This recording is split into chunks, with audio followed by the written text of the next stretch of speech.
అందరికీ నమస్కారం అండి. ఈరోజు చెప్పే కథ పేరు కట్నం లేని పెళ్ళి. ఈ కథను రచించిన వారు శ్రీదేవి గారు.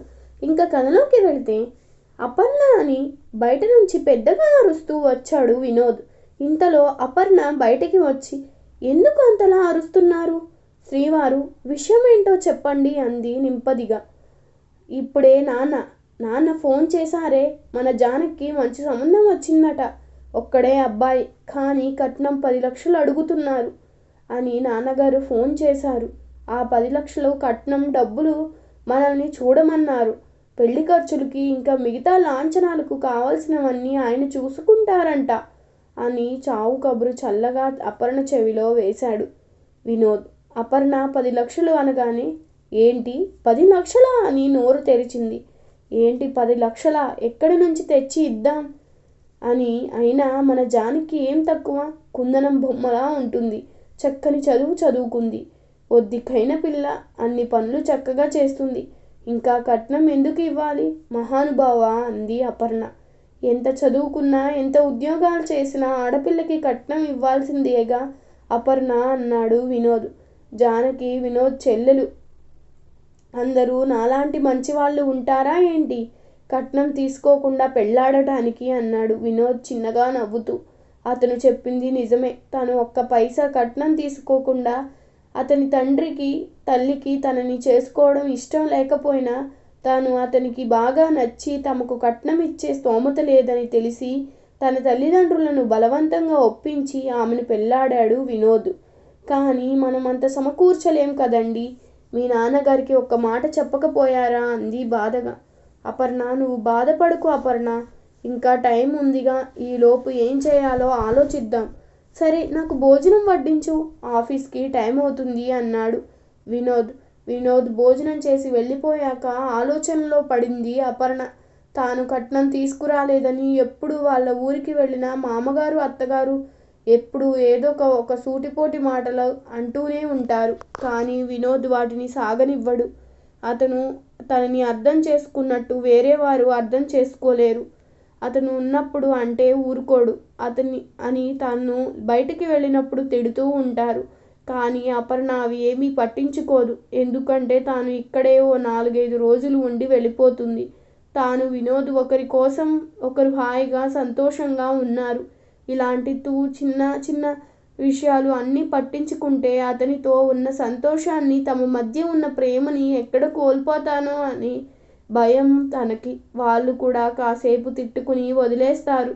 అంతకు మించి ఏం చేయగలరు. అక్కడ ఉన్న ఒక వారం 10 రోజులు తిట్టేది తనని కాదు అని పట్టించుకోకుండా ఊరుకుంటే, పాపం పట్టించుకొని వాళ్ళ ముందు ఎన్ని అన్నా చెవిటి వాళ్ళ ముందు శంఖం ఊదినట్లు కదా.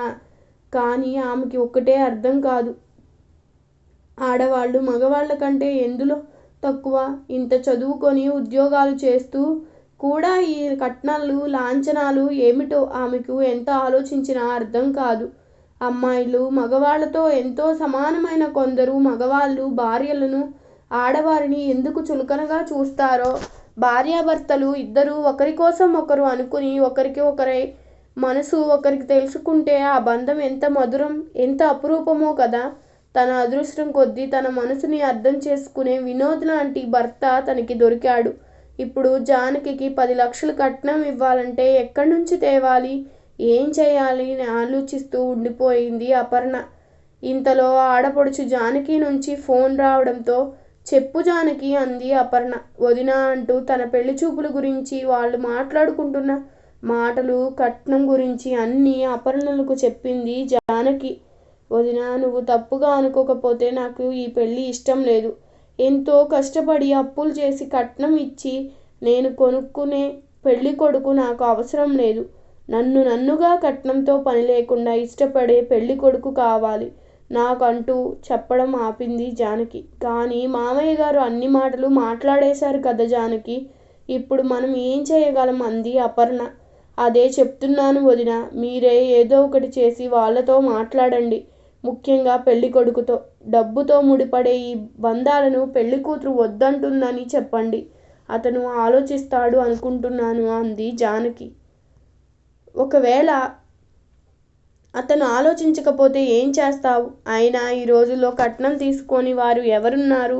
అలా కట్నం ఇవ్వకూడదని ఆశలు పెట్టుకుంటే నువ్వు చివరికి కన్యగానే మిగిలిపోతావు అంది అపర్ణ జానకికి నచ్చజెప్తూ. ఎక్కడో ఒకచోట మా అన్నయ్య లాంటి మంచి వాళ్ళు కూడా ఉంటారు వదినా. అలాంటి వాళ్ళు దొరికే వరకు వెయిట్ చేస్తాను, లేదా పెళ్లి చేసుకోను. ఈ విషయంలో మాత్రం నాన్నకి నచ్చజెప్పాల్సిన బాధ్యత అన్నయ్యదే అంటూ అపర్ణ చెప్పేదేమీ వినిపించుకోకుండా ఫోన్ కట్ చేసింది. జానకి సాయంత్రం వినోద్ ఆఫీస్ నుంచి వచ్చిన తరువాత మనం ఒక్కసారి వెళ్ళి ఆ పెళ్ళికొడుకు వాళ్ళతో కట్నం గురించి మాట్లాడదామా అని అడిగింది అపర్ణ వినోద్ని. ఎందుకు అపర్ణ? మాటలన్నీ అయిపోయాయి. ఇంకొక 10 రోజుల్లో నిశ్చితార్థం అంట. ఇంకా మనం వెళ్ళి ఏం మాట్లాడతాను, ఏం చేస్తాము అన్నాడు వినోద్. అతనికి మన అమ్మాయి నచ్చితే చాలా. మన అమ్మాయికి అతను నచ్చాడో లేదో మనకి తెలుసుకోవద్దా అంది అపర్ణ కాస్త కోపంగా. అబ్బా సరే, ఒకరోజు వెళ్ళాం.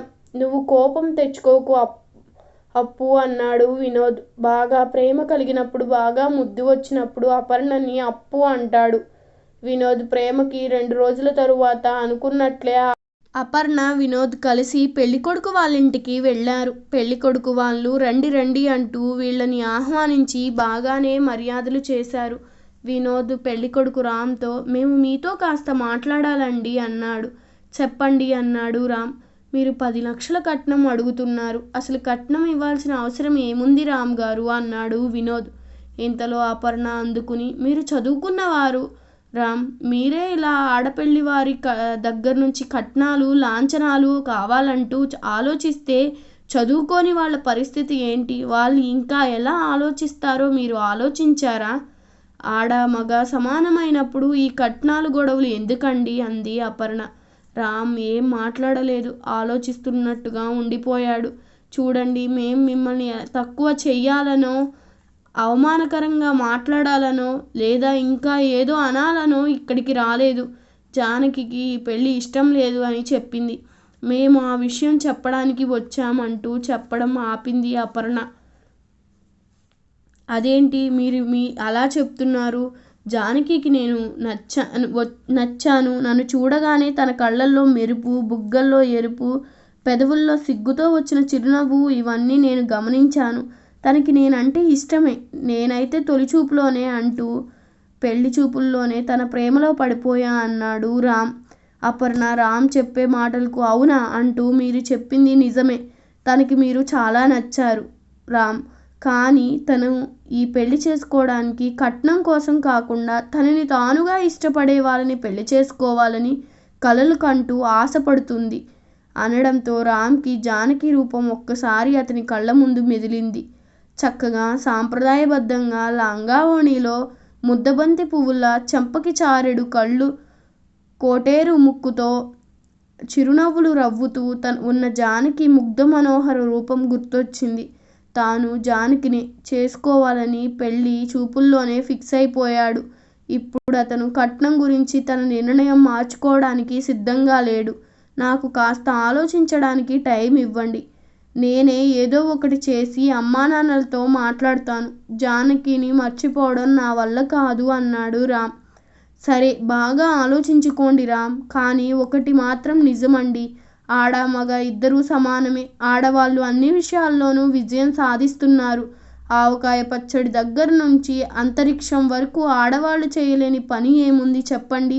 కట్నం మాట విన్నప్పుడల్లా మేము ఎన్ని విజయాలు సాధించినా, ఎంత గొప్ప ఉద్యోగాలు చేసినా, ఎంత బాగా చదువుకున్నా మేము ఎంత వెనుకబడిపోయామో నాకు గుర్తొస్తూ మనసులో బాధ పెడుతూ ఉంటుంది.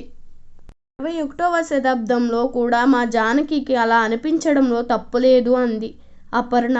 మేము ఈ విషయం చెప్పడానికే వచ్చాము. మరి మేము వెళ్తాము. మీరు ఆలోచించి ఏ విషయం మా జానకికి చెప్పండి రామ్ గారు అంటూ వాళ్ళ ఇంటికి వచ్చేశారు. మరో 2 రోజులు పోయిన తరువాత వినోద్ వాళ్ళ నాన్నగారు ఫోన్ చేశారు. పెళ్లివారు కట్నం వద్దన్నారురా. మన పుత్తడి బొమ్మ లాంటి జానకియే వారికి మనం ఇచ్చే పెద్ద కట్నం అన్నారు అంటూ తండ్రి సంతోషంగా ఫోన్లో చెప్తుంటే వినోద్కి ఆనందంతో మాటలు కరువయ్యాయి. అపర్ణకు కూడా సంబరంగా చూసింది వినోద్ వెంక. వెంటనే జానకికి ఫోన్ చేసి, నీ కోరిక తీరింది జాను, నిన్ను కట్నం లేకుండా చేసుకోవడానికి రామ్ ఒప్పుకున్నాడు అని చెప్పింది అపర్ణ. అవతి వైపు నుంచి జానకి, థ్యాంక్ యూ వదిన, నేను నన్నుగా పెళ్ళవాడేవాడు రావాలి కావాలి అనుకున్నాను. థ్యాంక్స్ వదిన, నా కోరిక నీ వల్ల అన్నయ్య వల్ల తీరింది అంది జానకి. లేదు జానకి, నా వల్ల కాదు. రామ్ బాగా ఆలోచించి నీ మీద ప్రేమతో నీ మనసు తెలుసుకుని మంచి నిర్ణయం తీసుకున్నాడు అని అతను అర్థం చేసుకున్నాడు. మగవాళ్ళందరూ అలా మగువ మనసు తెలుసుకుని వారి అనుగుణంగా ఆలోచిస్తే అంతా మంచే జరుగుతుంది. రాబోయే తరాల వారికి కూడా అది శుభసూచకమే అంటూ నవ్వింది అపర్ణ. మీకు ఇంకా చెప్పాలా? వాళ్ళింట్లో కట్నం లేని పెళ్లి కోసం ఏర్పాట్లు జరుగుతున్నాయి. వాళ్ళకి బోలెడంత పని ఉంటుంది. మనం ఇంకా డిస్టర్బ్ చేయకుండా ఉంటే వాళ్ళ పనులు వాళ్ళు దివ్యంగా చేసుకుంటారు. మనం ఇక బయలుదేరదాం.